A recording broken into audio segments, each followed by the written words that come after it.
Assalamualaikum dan salam sejahtera semua pelajar-pelajar.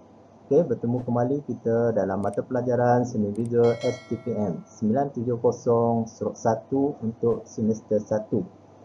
Hari ini cikgu hanya akan menerangkan tentang pengkaryaan dan perekaan secara umum. Di sini pelajar akan mengetahui apakah pengkaryaan dan apakah perekaan.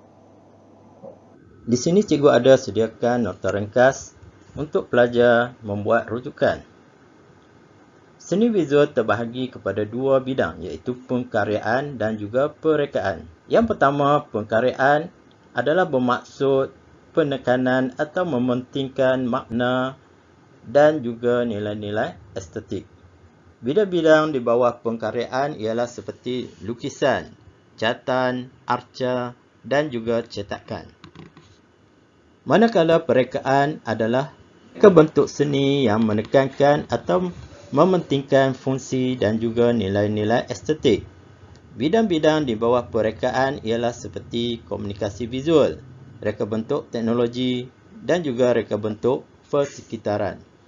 Mari kita lihat apakah yang dimaksudkan dengan maksud pengkaryaan. Maksud pengkaryaan ialah karya seni ataupun seni halus yang dihasilkan seperti lukisan, catatan, arca dan cetakan adalah mementingkan mesej atau makna sama ada tersurat ataupun tersirat. Berdasarkan gambar yang pertama iaitu Tomb Leggers oleh Harun Mokhtar. Maksud yang tersurat di sini ialah tentang kecantikan wanita Melayu. Manakala maksud yang tersirat, kemungkinan pengkarya ingin menerangkan tentang taraf kehidupan orang Melayu pada masa dahulu adalah susah, iaitu tinggal di rumah kayu. Karya yang kedua iaitu yang bertajuk Kelambu oleh Zulkifli Boyong. Maksud yang tersurat dalam karya tersebut ialah tentang sikap tolong-menolong di antara satu sama lain, iaitu terdapatnya figura yang sedang menutup jendela, memasang kelambu, memadam pelita dan lain-lain. Manakala maksud yang tersirat ialah pengkarya mungkin ingin menerangkan tentang kehidupan masyarakat Melayu pada zaman dahulu, iaitu dalam keadaan yang susah. Seterusnya, mari kita lihat bidang-bidang dalam pengkaryaan. Yang pertama iaitu lukisan. Lukisan ialah penghasilan karya yang menggunakan media kering seperti pensel, arang, pensel warna, pen, soft pastel, oil pastel dan juga lain-lain media kering. Ini adalah contoh-contoh lukisan yang menggunakan media kering. Seterusnya kita lihat pula ialah catatan. Catatan ialah satu karya yang dihasilkan menggunakan media basah seperti cat minyak, cat air dan juga cat akrilik. Ini adalah contoh-contoh catatan yang menggunakan media basah. Manakala arca ialah satu bentuk tiga dimensi, iaitu terdiri daripada arca estetik dan juga arca berfungsi. Arca estetik ialah arca yang dipamerkan hanya untuk dihayati keindahan ataupun nilai-nilai estetik. Manakala arca berfungsi ialah arca yang digunakan, arca yang dihasilkan dan boleh digunakan dalam kehidupan kita seharian. Contohnya Tugu Negara ialah sebagai tanda peringatan tentang pengorbanan askar-askar Melayu pada zaman dahulu dan juga arca permainan kanak-kanak yang dihasilkan untuk kanak-kanak. Seterusnya kita lihat pula cetakan. Cetakan terbahagi kepada 4 iaitu cetakan timbul, cetakan benam, cetakan planografi, litografi dan juga cetakan skrin ataupun stencil. Ini adalah contoh-contoh jenis cetakan. Mari kita lihat pula contoh-contoh dalam bidang perekaan. Yang pertama ialah berkaitan dengan komunikasi visual, iaitu terdiri daripada grafik, multimedia, animasi dan juga laman web. Dalam grafik ialah seperti papan tanda, brosur, poster dan lain-lain. Dalam grafik terdapat beberapa elemen seperti warna, tipografi dan juga ilustrasi. Gambar yang kedua ialah berkaitan dengan multimedia. Multimedia ialah satu aplikasi persembahan, contohnya dalam PowerPoint. Elemen-elemen dalam multimedia ialah seperti tipografi, warna, video, audio, animasi dan sebagainya.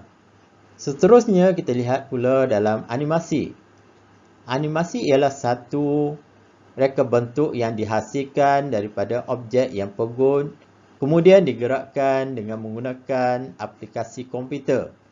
Maka terhasillah seperti animasi yang pelajar-pelajar lihat, iaitu cerita Upin dan Ipin. Seterusnya ialah reka bentuk laman web.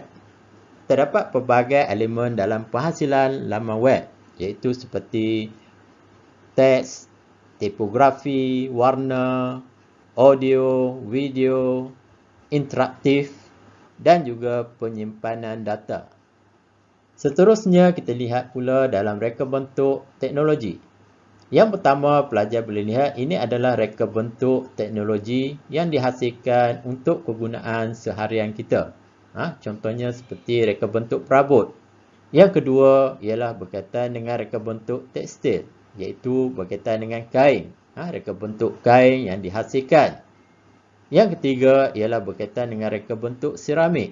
Di sini pelajar boleh melihat pelbagai reka bentuk seramik yang dihasilkan supaya ianya nampak menarik.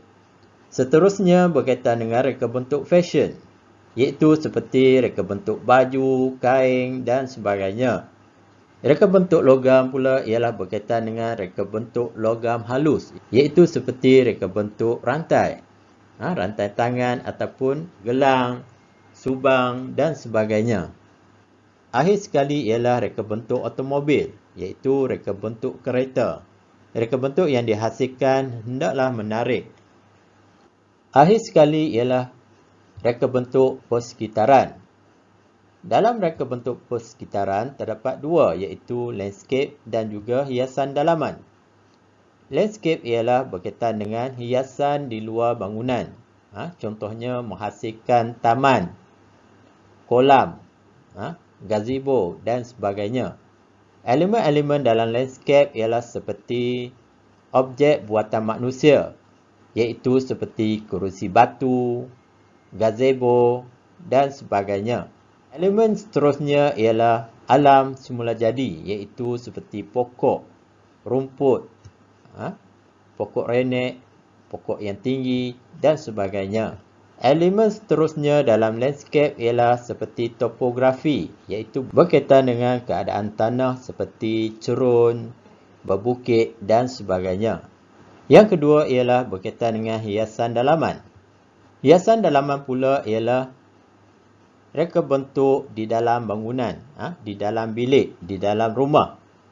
Terdapat pelbagai elemen dalam hiasan dalaman seperti perabot, pencahayaan, warna, pengudaraan dan lain-lain. Sampai sini saja untuk hari ini. Sekian, terima kasih. Bertemu kembali kita dalam video yang akan datang.